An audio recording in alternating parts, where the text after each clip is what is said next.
Naman, sugal endorser na nga, may asawa pang korap. Kung hindi nyo alam, yung tatay ni Arjo Atayde na si Art Atayde ay dating leader ng isang sindikato na sangkot sa mga kidnap for ransom, kidnapping at murder noong 1992. Tsaka I know some of you already heard news na nagsisirculate ngayon online, di balita tungkol sa father ni Arjo Atayde. I was so shocked. Natotoo pa ng kidnapper yung tatay ni Arjo at yung father-in-law ni Maine Mendoza.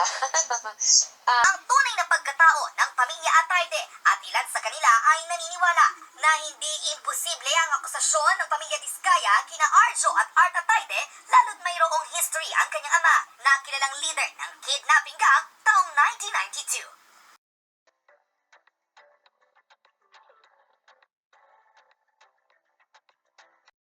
Just to give you a heads up, no, I think I missed some part of Curly Diskaya testimony when he said that Arturo Atayde, yung tatay ni Arjo, tinakot siya. Dahil kung hindi niya ibibigay yung part no anak niya o part ni Arjo doon sa flood control funds, may mangyayari sa kanilang masama. So technically, yun naman talaga yung nagiging proseso ng pananakot, di ba?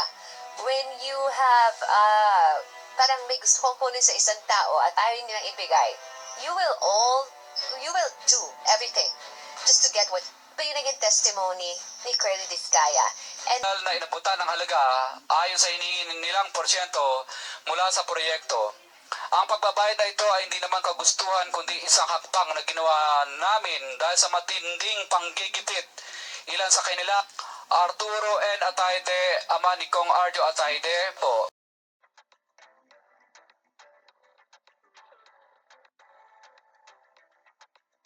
one part of the Senate investigation as well, sinabi mismo ni Curly na meron pa nga siyang pera doon sa tatay ni Arjo na 60 million. But the old Atayde, parang dineded na siya. Hindi binigay sa kanya yung 60 million na pera ng mga again.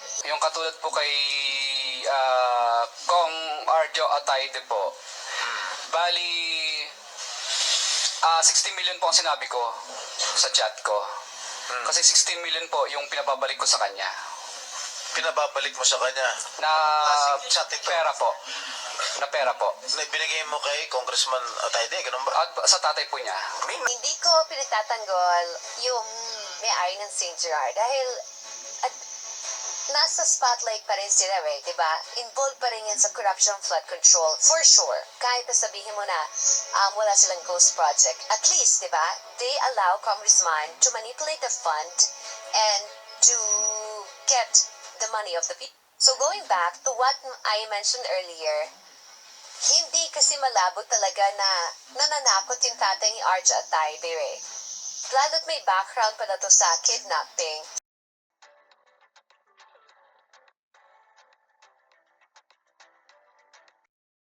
Ang kwento pala dyan, during Ramos administration, Atayde is the leader of the kidnapping group.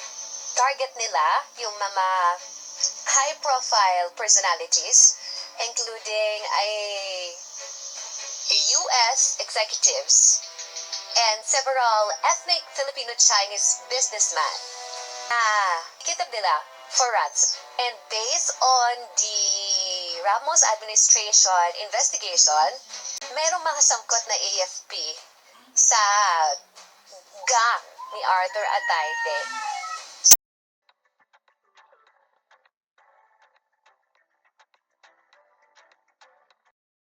So way back then, si Joseph Estrada, yung parang head to investigate that kind of syndicate, diba? May nagtitimbre na sa kanila na hindi na safe yung mga delegates or parang U.S. executives kasi kinidnap nga nila nila Arthur Atayde, and they asking for $1 million peso but $1 million ransom.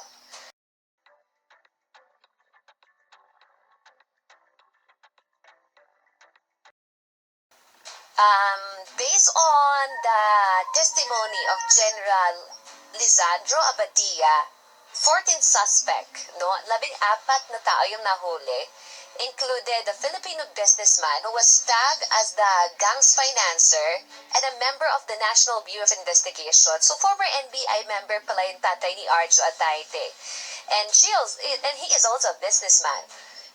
So, based on the reports, the syndicate was behind several kidnappings involving millions of dollars in ransom, a number of murders, and a series of auto thefts in Manila and other urban centers. Grabe, no? Pati pala pangkaharna ginagawa ng tatay ni Arjo Atayde. Scary. Ang sabi pa sa report, the successful determination to rid our ranks of scalawags and undesirables who detained recently allegation by Joseph Estrada at the 90% of the kidnappers are a member of the armed forces of the Philippines. Di mo sabi ko sa inyo, dinilay nila yan before Pero now, based on the article circulating online, 90% pala ng member ng gang ni Arthur Atayde is AFP officials. Diba? Hindi natin may tatanggi yan. Anyways, Abadia said crack counterintelligence agents arrested group's head and financer Arthur Atayde. So mismo yung tatay ni Arjo ang naaresto. And I think nakulong to before Or, hindi natin alam kung anong nangyari, but siya yung malaya at nagkahasik ng lagip. Okay, so, to continue, his capture led to subsequent arrest of the other kidnapped gang members, including top officials of the Bureau of Immigration and Deportation. Abadia said Atayde confessed, umamin ang tatay ni Arjo, that the group had been involved in the kidnapping of U.S. businessman Greg Stewell. The fuck? Yikes!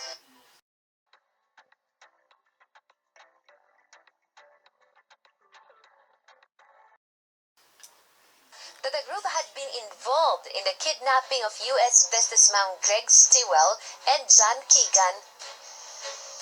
Yikes! Siya pa daw sila palang mastermind. Kadiri. To continue, military sources refused to reveal the hometowns or employers of the two Americans, who they said had been released after paying an unspecific amount of money in ransom. Grabe, nagbayad pala yung dalawang kano. Yeah.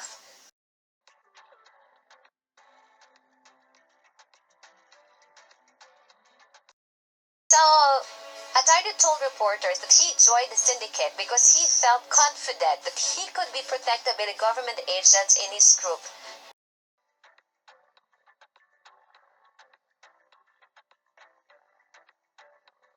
Grabe, noon po pala, may nagpo-protekta sa mga yan. At proud pa si Arthur Atayde na sumali sa gang.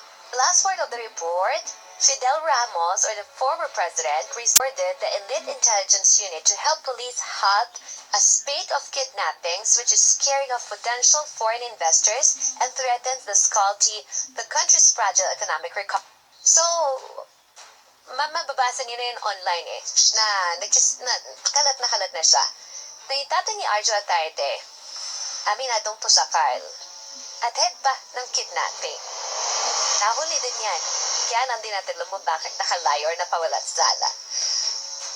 Nakakatakot dahil una, nakakapanipaniwala yung sinabi ni Curly Discaya na tinatakot sila nung pamilya ni Arjo Atayde dahil lang sa pera. Pangalawa, if I were Curly, bibigay ko rin talaga yung pera Kasi kesa mamatay ako, diba? Kesa madama yung pamilya ko. Pera lang naman yan. Tsaka, yung kalaban mo, pusakal talaga. Kidnapper pa. So, you don't have a choice. Kailangan mo talagang ibig. So, being said that, maniniwala pa ba tayo inosente si Arjo? Lalo, yung tatay niya, parang protector niya at all costs. Of course, he's a father, but, yung background niya yung mas nakaka-alarma. Alam mo yun? Yung nag-kidnap nga sila ng dalawang US national, di ba? And they ask $1 million ransom at nakuha nila yan. Di ba? So, grabe ang nangyayari sa gobyerno. Hindi ako favored sa mga diskaya, pero I should thank them enough dahil ni-revealed nila yung mga ganitong sindikato ng mga kongresista. And involved din yung mga family ng congressman. Like, Arturo Atayde, one of the notorious kidnapper really happened in the Philippines. Like, grabe. Grabe ang father-in-law ni Maine Mendoza. Unbelievable.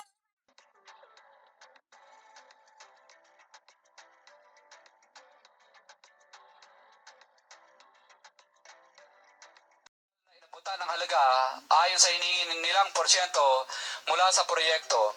Ang pagbabayad na ito ay hindi naman kagustuhan kundi isang hakbang na ginawa namin dahil sa matinding panggigipit.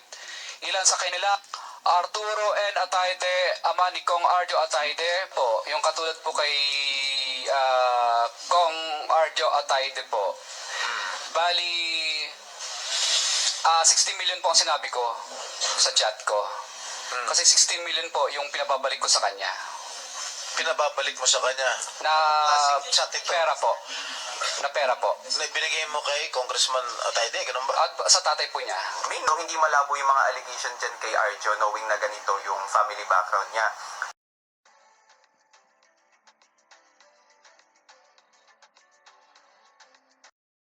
Tapos itong sila Maine, parating may monthly na out of the country. Saan galing yung pera nyo? Bingo Plus?